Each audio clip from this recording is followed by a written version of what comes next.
Mas é isso, então, todos os dias tem muita coisa acontecendo. E todos os dias tem muita coisa para acontecer também. Então, não somente a gente fala do que está acontecendo agora, mas do que está para acontecer. Por exemplo, no final de semana a gente falou, eu fiz matéria sobre as tarifas, como tu mencionaste. E aí, dessas tarifas aí, dessas mudanças? É uma confusão só. Todo dia, essa semana aí, todo dia foi uma notícia, e se tu né? parares para lembrar, quando foi a primeira parte, o primeiro round das tarifas foi anunciado, foi 10 e 20%, não lembro. Gente, eu produzo muito conteúdo. O Brasil foi 10%. Então, mas no primeiro round que foi anunciado para China, Canadá e México, acho que foi 20% e 25%. Eu acho que foi isso. 20% para China e Canadá e 25% para o México. Acho que foi. E se tu parares para prestar atenção e olhar retrospectivamente naquela época, todos os dias tinha uma mudança sobre quando essa tarifa ia entrar em efeito. Primeiro ia ser na semana seguinte, depois ia sair 10 dias, depois 30 dias, depois no mês seguinte, depois houve uma negociação com o governo do país, depois foi mudado para 90 dias e ficou nesse oba-oba. Então, todo dia tem uma coisa diferente e a gente fica antecipando. Ok, se as tarifas entrarem em efeito na semana que vem, o que vai acontecer? Mas aí, se não entrar, o que pode acontecer? Entendeu? Então... Vocês têm que ficar seguindo tudo isso, porque todo dia foi para 46, a China deu 46. Aí foi para 84, a China... Agora está em 104, imagino. Não, já mudou. Já dá 120, 104, a China revidou, agora 125. Então vai continuar. Eu nem sei quando é que vai entrar em efeito. Porque... As brusinhas da Shen vai ficar mais cara. Então, e eu conversei eu fiz uma entrevista semana passada falando sobre esse assunto com um economista que trabalha em Washington. Ele trabalha no setor de desenvolvimento de política, trading economy, trading partner communication, whatever, que fica em Washington. Basicamente é um setor público que é uma ONG que organiza, que oferece serviços para os Estados Unidos, para o governo americano, em questões relacionadas a trading. Então, tipo, política internacional, comércio internacional. Da economia, né? E eu entrevistei ele, eu perguntei qual que é o benefício das tarifas. Para os Estados Unidos. Porque... Lembra, eu preciso fazer esse exercício o tempo todo. Eu tenho minha opinião, eu acho uma coisa, eu acho que é uma outra coisa, mas primeiro eu não sou economista, não é a minha área. Já estabelecemos previamente que eu não sei matemática. Então, né? Então não é meu forte. Não então, é meu forte. Ensine para mim até para eu entender, né? Foi o que eu perguntei para ele. Acho que uma das primeiras coisas que desconstruções precisa ser feita é quem paga a tarifa é você, é a pessoa que está aqui, não é quem que está vendendo, é quem está comprando. Então, por isso... então essa tarifa que ele está...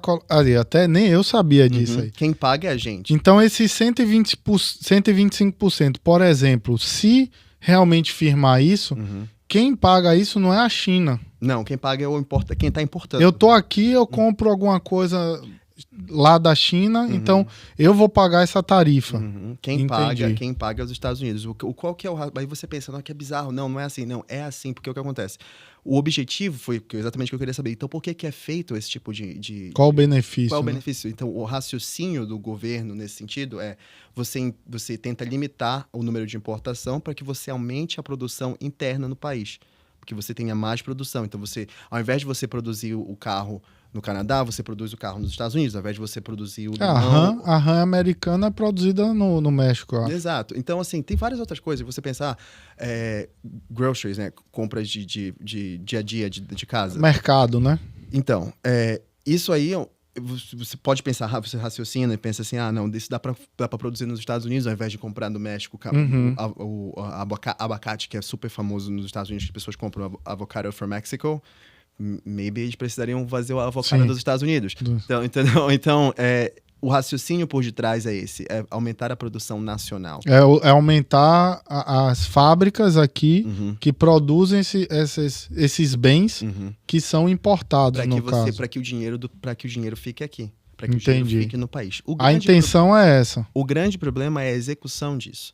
Porque muitas vezes, o que acontece? Você acaba aumentando o imposto que é pago para você comprar no outro país e muitas empresas não têm condições de trazer essa tão produção rápido para cá. Exato. Você pensa, por exemplo, na Apple, que a gente estava conversando sobre isso mais cedo. Vai custar muito para a Apple conseguir trazer a produção deles para cá, para os Estados Unidos. Porque a maior parte da produção deles é feita na China, né? Então, e mesmo que seja que essas tarifas acabem ajudando, o resultado desse imposto vai demorar um pouco para você ver o lado positivo. Porém, o lado negativo é muito mais... Você vai ver muito mais rapidamente. É então, muito mais rápido você sentir o impacto do malefício. Principalmente quando você pensa, por exemplo, em produtos como hortifruti granjeiros, que você importa, por exemplo, do México. É claro que existem espaços, warehouses nos Estados Unidos que você tá em estoque, tem coisas em estoque, por exemplo, televisão, roupa, eletrodoméstico, essas coisas já estão estocadas aqui, já tem inventário para muito tempo. Então você não vai sentir tanto esse impacto tão rapidamente.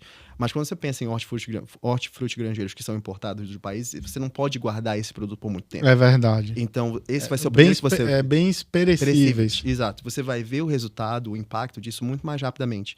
Porque é onde essa bottom line vai ser impactada mais rápido.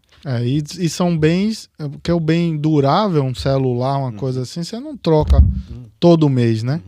Então, já com alimentação, você está sempre... Esse economista me alertou sobre o Natal. Acho que o grande boom que você vai sentir claro, mais uma vez, a gente sempre fala que essas coisas mudam muito rápido, né?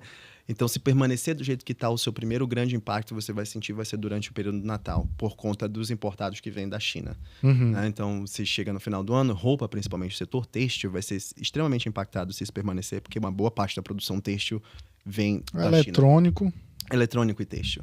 E aí você pensa no México, você pensa em hortifruti granjeiros, o impacto vai ser mais rápido, mas pela percentual da tarifa ser um pouco menor, talvez você não sinta tanto quanto você vai sentir, por exemplo, de 100 e poucos %, que é o dobro, você basicamente vai pagar o dobro por produtos que são importados da China. Então,